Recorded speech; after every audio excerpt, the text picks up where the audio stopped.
Mungkin kalau dari aku ya Kak, akhirnya alhamdulillah Kak akhirnya tayang juga, walaupun orang-orang soalnya banyak banget yang nanyain kok filmnya nggak keluar, tapi akhirnya sekarang udah hampir bisa. sih waktu itu ya, cuman Iya. Jadi kirain orang juga nggak jadi tayang, dan kejawab sekarang ternyata tayangnya jadi 25 Agustus. yes, tayangnya 25 Agustus. Iya. Bener kata Cynthia sih tadi, karena banyak juga orang-orang yang udah nanyain, dan kalau dibilang grafik kan sempat udah mau climax, cuman tiba-tiba karena COVID kita gagal untuk tayang, digagalkan untuk tayang. Tapi mungkin Tuhan udah set up waktu terbaik buat kita tayang di sekarang, supaya mungkin penontonnya juga lebih bisa menerima keadaannya, dan juga lebih relate sama filmnya, dan bisa tembus ke target jumlah penonton yang diinginkan. Amin. Ada amin. Amin. Filmnya tentang apa ya, gue ngomong gimana? Ini kalau ngomongin soal genrenya mungkin psychological thriller yang bergerak dari karakter driven. Ini peran karakter drivennya, karakter utamanya adalah Mira, ini diperankan sama Asti. By the way, Asti mainnya gue nonton kayak belajar acting lagi gitu, kayak wah ada yang acting bisa gini. Ya anyway, karakter driven yang diperankan oleh Mira ini dimainkan oleh Asti, dan karakternya adalah tentang perubahan atau arc karakter perubahan karena sifat dasar manusia yang dia miliki bisa berubah karena satu kondisi tertentu yang membuat dia harus berubah. Gue nggak mau ngomong spill lebih banyak karena takutnya kan spoiler kan, tapi kurang lebih gitu ya. Jadi ada satu karakter manusia yang dia pertahankan dalam hidupnya, yang menjadi apa ya, ideologi hidupnya, tapi tiba-tiba bisa berubah dalam kejadian satu hari karena kejadian yang di film ini. Nah, kejadian filmnya adalah kejadian yang terjadi di lift.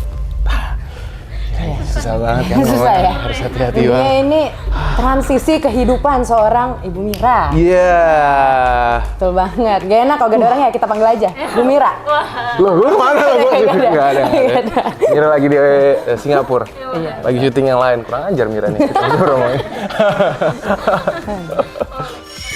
Kalau aku Cynthia Mariska berperan sebagai Sari, salah satu pekerja di kantor atau perusahaan Bu Mira.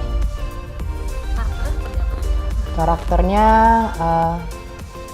ngelihat sosok Bu Mira ini. Kalau si Sari sebenarnya rada gemes-gemes gitu ya sama bos lah, biasa. Namanya bawahan kayak ada rasa gitu. Cuma di satu sisi ada rasa yang nonton aja di Kalau Kak Bimo, aku suka banget sama karakter Kak Bimo di sini. Asli. Menarik sih, tapi kalau ngomongin karakternya Mariska juga, Cynthia Mariska juga lucu. Maksud gue tentang orang yang gedek sama bosnya gitu ya kan, karena bosnya punya attention to detail yang tinggi, dan attention to detailnya itu bisa di capture di filmnya gitu kan. Ada yang orang pengen ngasih attention to detail tapi nggak berasa kan. Nah kalau Asti tuh berasa, jadi fear yang dikasih sama Mira atau Asti di filmnya berasa sampai ke karakternya Cynthia Mariska. Gue ditatap aja tuh sama Kak Asti langsung kayak, gue salah apa ya, gue salah apa lagi ya. Ini bener nggak ya gitu? Ini karakternya atau emang Asti ya? Karakter gue sendiri tuh Mika tuh ini menarik nih ketika gue ditawarin sama Mas Arwin. Jadi castingnya tuh ngobrol gitu kan, ngobrol di satu tempat lah, ngobrol approach-nya akan kayak gimana, disruptif karakternya tuh ke-build dari apa. Iya, ini orang yang punya orang yang jadi pengagum rahasia. Jadi kalau pengagum rahasia di breakdown-nya juga kan secara faktor sosiologi, fisiologi, psikologi. Sebelumnya udah pernah jatuh cinta sama orang belum ya? Terus kayak udah pernah deket sama cewek yang seperti apa ya, sampai dia kayak ngerasa takut untuk mengungkapkan rasanya gitu. Long story short, sampai akhirnya bikin satu rumusan rasa gitu. Ini nggak ngedesain ya, tapi kayaknya di level ini deh si Mika bisa berinteraksi sama Mira yang tadi kita jelasin, sama anak buahnya punya attention detail seperti itu. Dia punya sisi tough yang dia tunjukin ke orang-orang gitu. Jadi gimana caranya karakter gue masuk ke sisinya Mira, which is Mika dan Mira. Dan karakter gue nih berusaha untuk ngumpulin mood untuk ngomong pertama kali, untuk bisa ngobrol pertama kali. sama karakter Mira itu di live pas kejadian besar di film ini terjadi gitu. Jadi yang di trailer itu emang first time-nya juga dia tuh. Dari sekian, jadi kalau kurang lebih kayak gini, kayak gue udah suka sama satu cewek dari lama, susah untuk mengungkapinnya, sampai akhirnya memberanikan diri untuk mengungkapkan rasa itu lewat ngobrol pertama kali di satu kejadian, dan kejadian itu terjadi. Oke, ya. Deg-degan ya. Deg-degan kayak jadi lengkap gitu. Hampir ya? Hampir. Sekalian aja nih, jadi punya Rio gini ya? Enggak. Jangan sekalian aja nggak? Gitu, Pak. Gitu ya? Nggak gitu, Bapak. Endingnya perlu nggak? Nggak perlu. Sorry. Nggak perlu, Bapak. Jadi Iya, nggak usah ya? kayak Kasih dia ada, aduh. Ya di sini juga ada Jordan H, jadi ceritanya lah. Semuanya gue jelasin ceritanya. aku ya? Iya. Kalau tantangan aku ya keluar dari zona nyaman aja lah. Karena kan biasanya kalau aku pribadi memang biasa mengaspal ya di outdoor dan segala macam. Ini disuruh jadi pribadi lain gitu, suruh berakting menjadi orang yang nggak pernah aku terbayang dalam hidup aku. Nih aku kerja di kantoran gitu. Iya, kayak akhirnya dari sehari ini aku mulai observasi dan segala macam. Ini menurut aku salah satu tantangan baru buat seorang Cynthia Mariska. Itu kalau buat Abimo. Jawabannya aman banget ya, mantap. Tapi Doi mainnya emang keren sih, believe.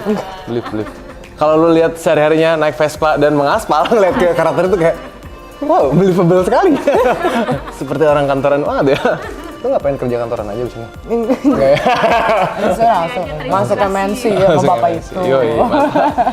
Ya menurut gue setiap karakter yang ditawarin ke tiap aktor gitu pasti kan punya nilai plusnya sendiri kan. That's why itu yang ngebuat kita sebagai seorang aktor mau attach, mau ngambil, mau berusaha untuk menghidupkan peran itu. Karena kadang bukan kita yang datang ke perannya, tapi kadang perannya sendiri yang memilih kita gitu. Bahkan memang banyak ada kan yang bilang perannya datang ke gue.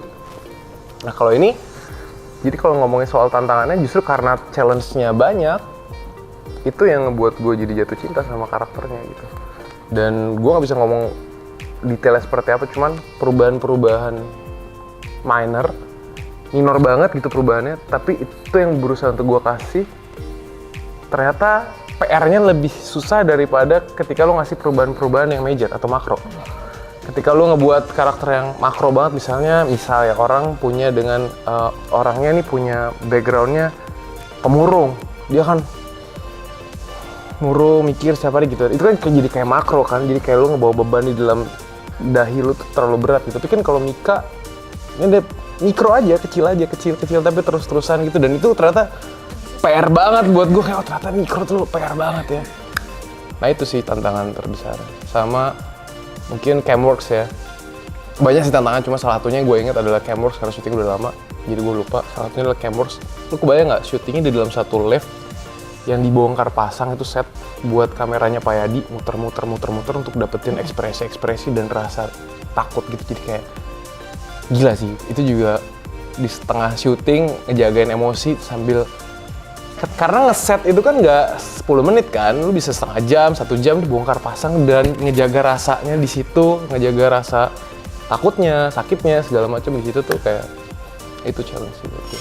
Hai, gue Gani Indra Bimo. Hai, gue Cynthia Mariska. Jangan lupa untuk saksikan film Kamu Tidak Sendiri, tanggal 25 Agustus di Cinepolis Cinema.